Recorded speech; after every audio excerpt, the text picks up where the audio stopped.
Hello students, good morning.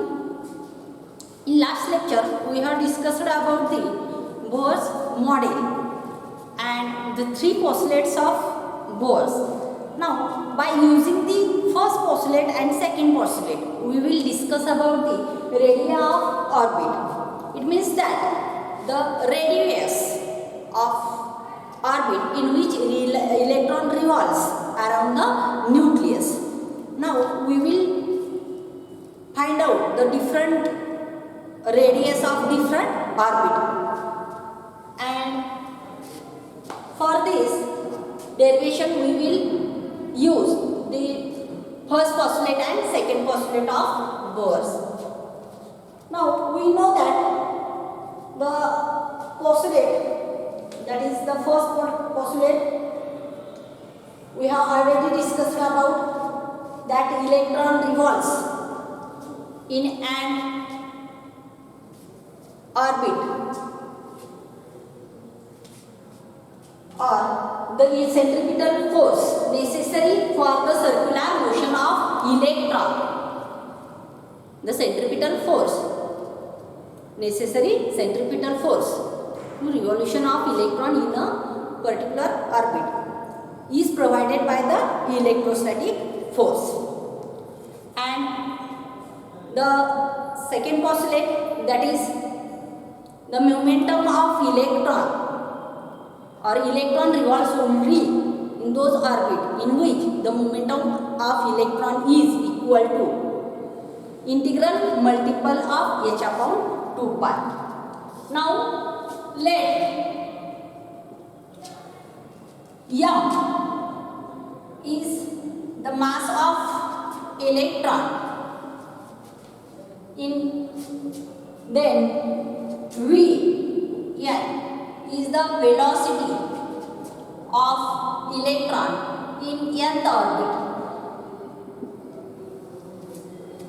and r is the radius of orbit, nth orbit. Suppose a electron is revolving in nth orbit. There are number of orbits in which electron revolves. When we consider an atom, then there are number of orbits in which electron can revolve. Therefore, we can say n is the number of orbit.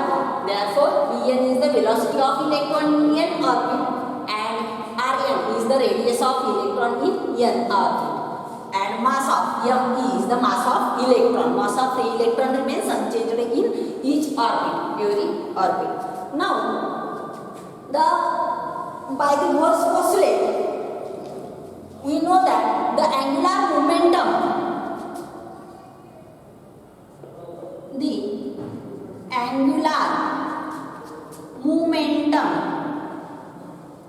is equal to integral multiple of h upon 2 pi. Therefore, n h upon 2 pi, where n is the principal quantum number, we can say, and this equation also can be written as the angular momentum. We know that angular momentum is given by the equation I omega. Angular momentum is equal to I omega, and I is equal to m r square, and omega is equal to v upon r. Therefore, these are cancelled, and the angular momentum is equal to m v r. We can use this formula. If electron revolve in the nth orbit, then we can write angular momentum is equal to m mass of electron, then v in the nth orbit. Therefore, we can write here v velocity of electron in nth orbit, and then radius of nth orbit, that is r, n here, is equal to n h upon 2 pi.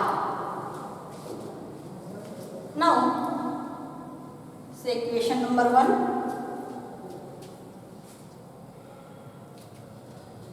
According to the second postulate of Bohr, the angular momentum is equal to mvr is equal to nh upon 2 pi, and here n is called the principal quantum number. Here we can say according to second postulate.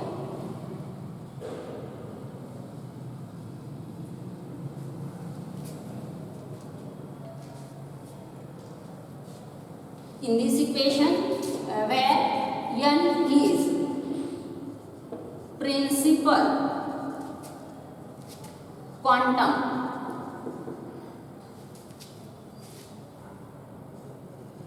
number, principal quantum number. Now remember that we have to find out the radius of orbit.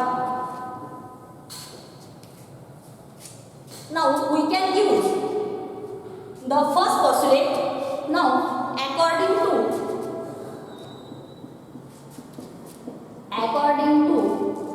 first postulate, what is the first postulate? That is the necessary centripetal force for the revolution of electron around the nucleus is provided by the centripetal force. Necessary centripetal force for the revolution of electron is provided by the electrostatic force, and therefore we can write here the centripetal force is equal to electrostatic force. Now what is the formula of centripetal force? mv square upon r. Here m is the mass of electron and v is the velocity of electron in nth orbit, and r is the radius.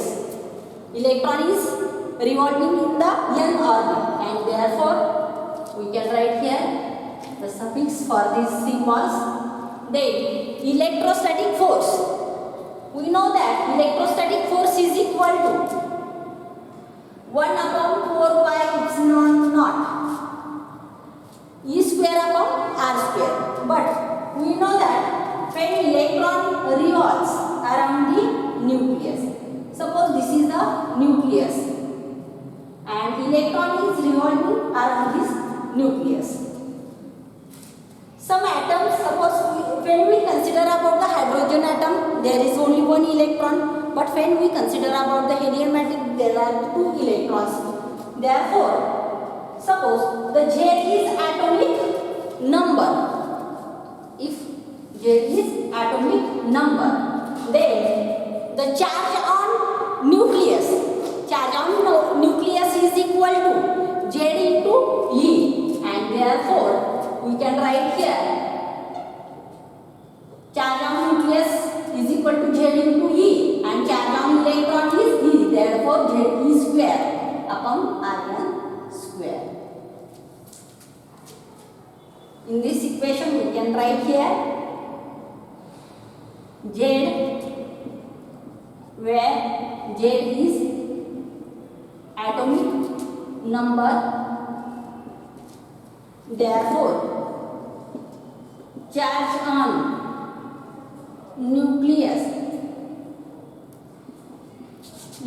is equal to Z into E, and charge on electron will be E, where Z is the atomic number, or we can say the number of electrons or number of protons in the atom, and therefore the Z is atomic number and the charge on nucleus is equal to Z into E, and therefore centripetal force is equal to 1 upon 4 pi epsilon naught Z E square upon Rn square. There may be number of protons in the nucleus, but when we find out the electrostatic force between the positively charged nucleus and negatively charged electron, then we can say that the electron is only one here, but there may be number of protons, and therefore the charge on proton is equal to Ze, and charge on one electron is E, and therefore charge on nucleus is equal to Z into E. Now, in this equation, epsilon naught is the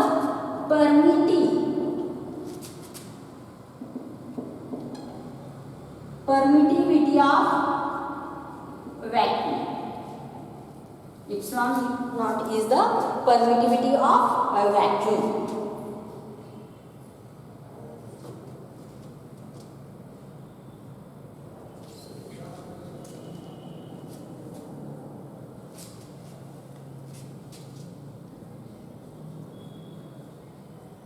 Now, we can find out the formula of phi from equation 1 here. Using equation 1,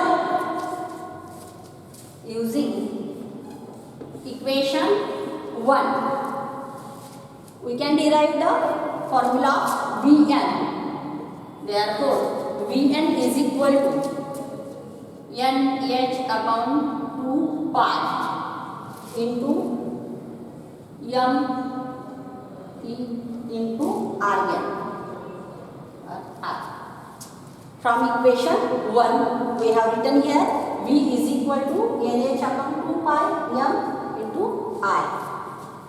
Now put this value of V in equation 2. This is the equation 2. We can put the value of V in equation 2, and therefore we get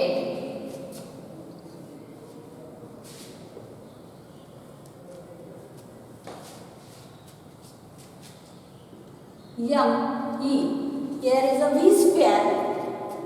Then when we take a square, Vn square is equal to n square s square upon 4 pi square m square r square. Put this value of V square in this equation, then we get n square s square upon 4 pi square m square r square. This is 1 r square and this r. Here will be the r cube, and it will be equal to 1 upon 4 pi epsilon naught Ze square upon Rn square. Here this r square and the r square will be cancelled here. Then again we can cancel 4 pi and this 4 pi. Then from this equation we can write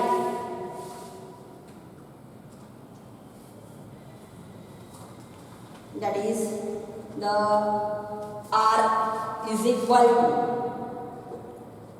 this r is equal to n square s square upon or epsilon naught here upon pi into m to z into e square. Here r square will be cancelled, then remaining r will be equal to n square s square. This epsilon will be multiplied with this factor, and this m will be cancelled here. Remaining m will be going denominator and z square. By solving this equation, we will get the formula of r. Say equation number 3. And this equation shows that if you consider or we know that the n is the orbit number or principal quantum number. H is the Planck's constant, epsilon naught is also constant, pi is also constant, mass of electron is also constant, and the Z is also constant.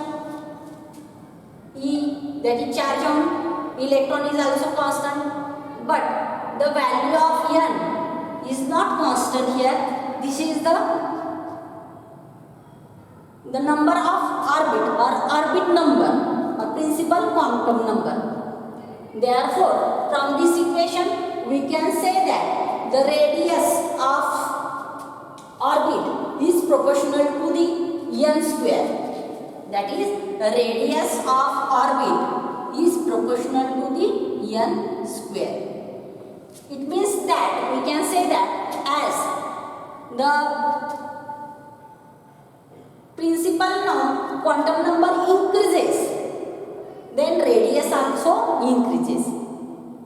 Suppose the N is equal to 1, N is equal to 1 and N is equal to 2. Then here we can say N1 is equal to 1 and N2 is equal to 2. Then radius, here N2 is greater than N1 and therefore N2 is greater than N1 and therefore R2 is greater than R1.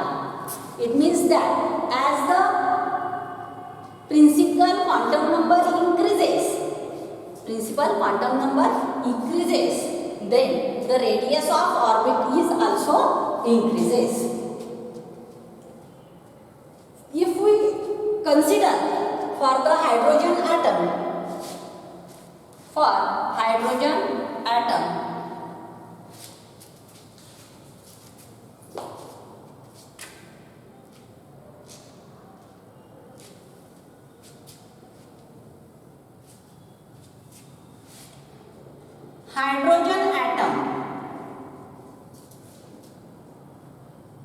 has only one electron. Hydrogen atom मध्ये फक्त एकच electron असतो.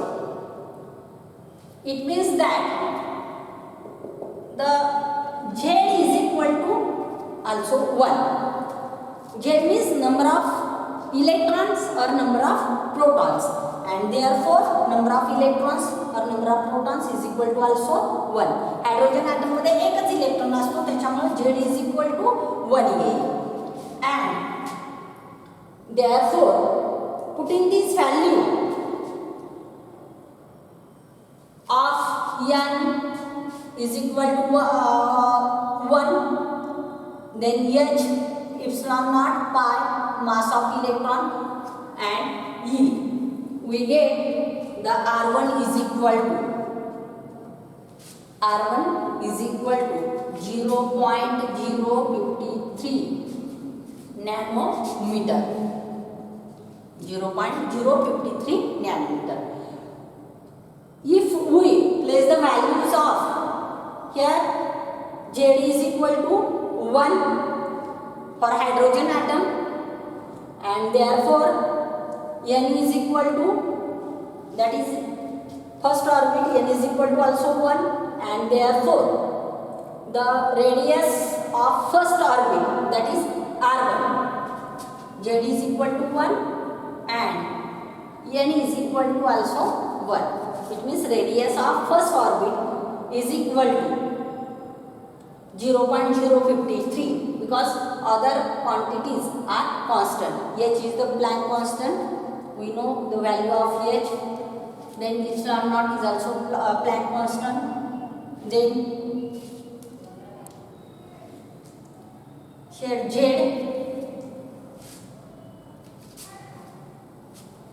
is the 1, E is the charge on electron, these all quantities are constant, therefore we get R1 is equal to 0.053, and this is called the radius of Bohr orbit.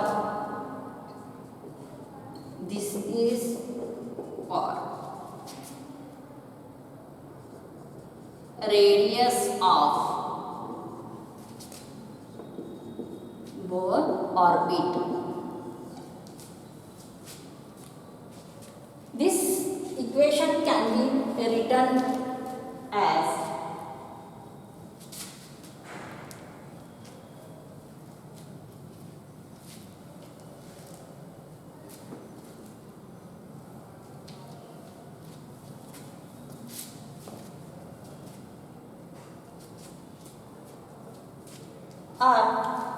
the radius of Bohr orbit is denoted by the a naught, and therefore a naught is equal to, here n is equal to 1, and therefore we can write here s square upon epsilon naught, then pi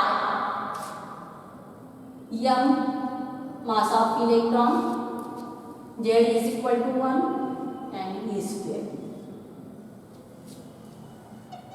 This is the equation of Bohr orbit. A naught is equal to s square epsilon naught upon pi. Equation number 4.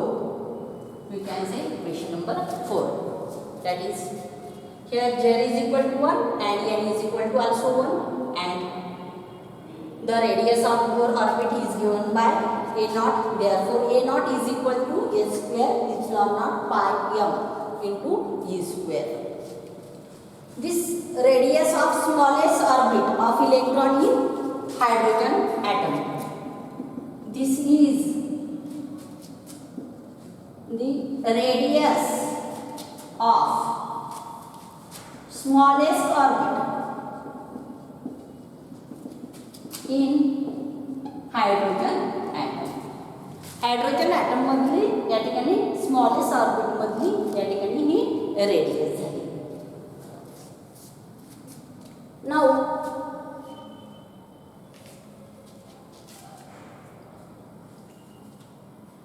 from this equation we can say that here Rn is directly proportional to a naught n square, or Rn is directly proportional to n square, and therefore we can write Rn is equal to a naught into n square, where n is the principal quantum number or orbit number. Therefore that is radius of first orbit, then n is equal to 1. Radius of second orbit, that is n is equal to 2, and here also we can write 1, n is equal to 1, 2, and so on. And this is the a naught is the smallest orbit, value of smallest orbit.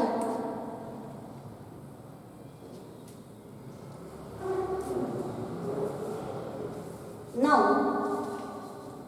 putting the value of R from equation 1, we can recall equation 1, that is, what was the equation 1?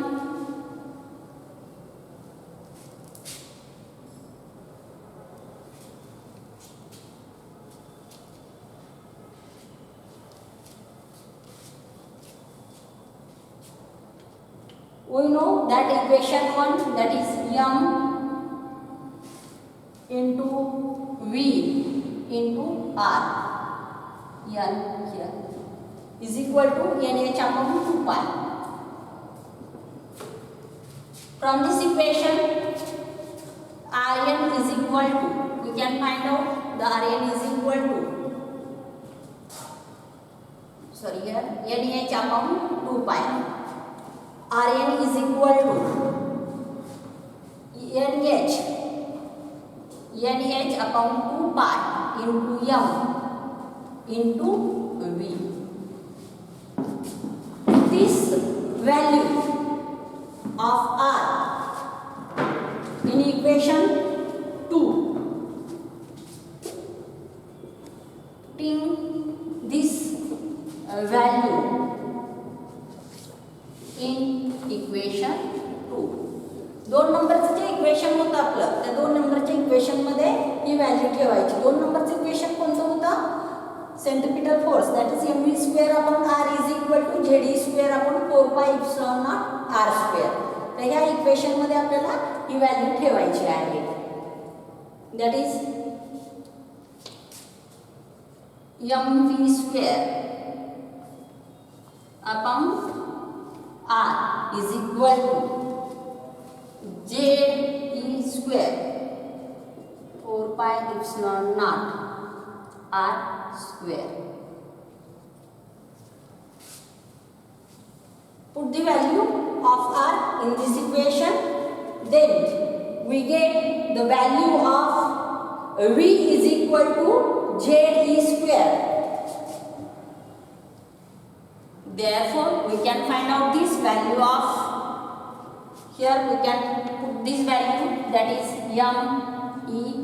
mevn square upon this r is equal to nh upon, or we can derive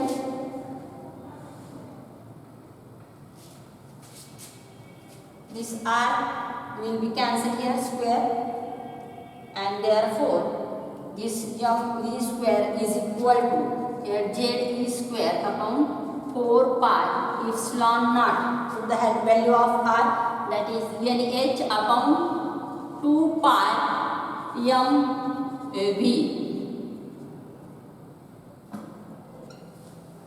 and therefore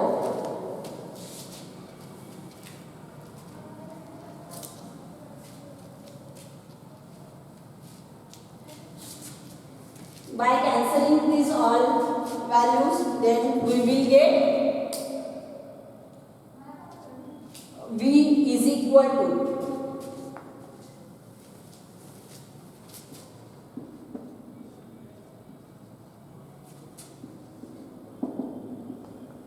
v velocity of electron in nth orbit is equal to ze square upon 2 epsilon naught n into h. By taking or cancelling this term sum, we get the equation n is equal to ze square. This is the velocity of electron of vn is velocity of electron in nth orbit. nth orbit मध्ये इलेक्ट्रॉनची velocity चा हा formula झाला. Then we will